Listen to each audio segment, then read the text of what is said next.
औसा तालुक्यातील महादेववाडी येथे गेल्या कित्येक वर्षांपासून पारंपरिक चालू असलेला गुऱ्हाळ, याच गुऱ्हाळाच्या माध्यमातून 50 ते 60 मजुरांना रोजगार निर्मिती मिळाली असून शेतकऱ्यांनी ऊस कारखान्याच्या मागे न धावता आपल्या शेतात गुऱ्हाळ गाळून चांगला नफा मिळवता येतो, हे शेतकरी मारुती निकम व नागनाथ निकम या भावंडांनी दाखवून दिलं आहे. भारत देशाला शेतीप्रधान देश म्हणून ओळखलं जातं, पण याच देशात शेतकऱ्यांना शेती करताना अनेक अडचणींचा सामना करून आपली शेती कसावी लागत असताना शेतकऱ्यांनी आपला ऊस कारखान्यांना देऊन बिलासाठी होत असलेली वणवण व ऊसाला अल्प मिळत असलेला भाव याला उत्तम पर्याय म्हणून सेंद्रिय गुळ काढत शेतकऱ्यांना जास्तीचा नफा मिळावा म्हणून पर्यायी असं वर्षानुवर्ष चालत असलेलं गुऱ्हाळ आहे.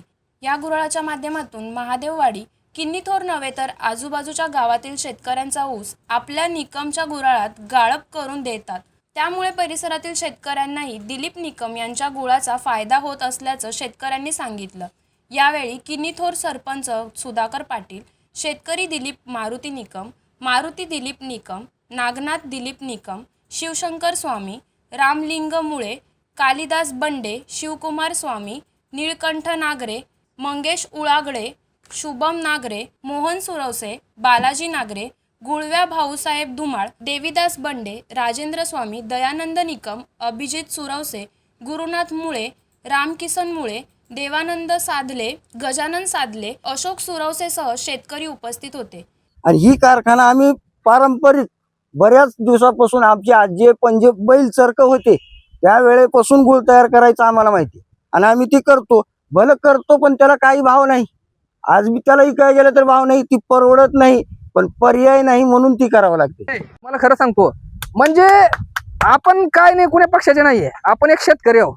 सध्या कंडिशनला रिअल सांगतो ना, जेवढं म्हणजे वाईट धोरण चालू आहे की अक्षरशः शेतकऱ्याला मारायची पाळी आहे. तुम्हाला सांगतो, जर शेतकरी जर जगवायचा असेल तर सरकारनं शेतकऱ्याबद्दलचं धोरण बदलायला पाहिजे. म्हणजे माझ्या एका अनुभवातून मी सांगतो की आता आमच्या बी घरी ऊस असतो आणि एक प्रसंग असा आला की कारखान्याच्या भरोश्यावर कमीत कमी 2-2.5 एकर ऊस आम्हाला बांधावर तोडून टाकावा लागला. त्यामुळे त्या ह्याच्यामधून आपला स्वतःचा म्हणजे पारंपरिक जी गुऱ्हाळ हा व्यवसाय वडलोपार्जित जे आलेला आहे तो सुरू करावा. तालुका देवंगरा, गाव धुमाळ देवंगरा, इथून ऊस आणतो, इथं गाळण करते, मजूर तिकडून तोडून देते, इथं ही व्यवसाय करते, सेंद्रिय पद्धतीनं गुळ काढतो, अशी व्यवसाय चालू आहे. आपण काय करतो, बाजारात जातो, किलोभर साखर आणतो, परंतु साखरेची कडू कहाणी आपल्याला माहिती नाही. त्यामध्ये किती रसायने मिसळलेली आहेत, त्यापासून किती आरोग्याचे प्रश्न निर्माण होतात.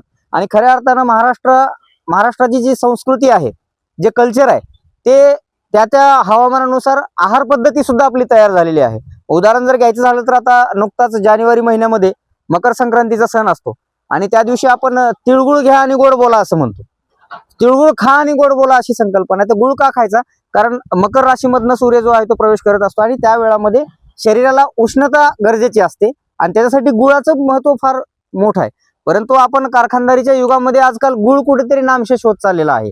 जर अशी गुऱ्हाळ चालणार नसतील, ही जर गुऱ्हाळ उद्या अस्तित्वात नाही आली, तर उद्याच्या पिढीला जर आपण प्रश्न विचारला की गुळ कुठून येतो, तर तो सहज म्हणेल की साहेब गुळ जो आहे तो दुकानातून येतो, गुळ जो आहे तो मॉलमधून येतो, कारण त्याला कुठून त्याचा जन्म होतो हे माहिती नाही.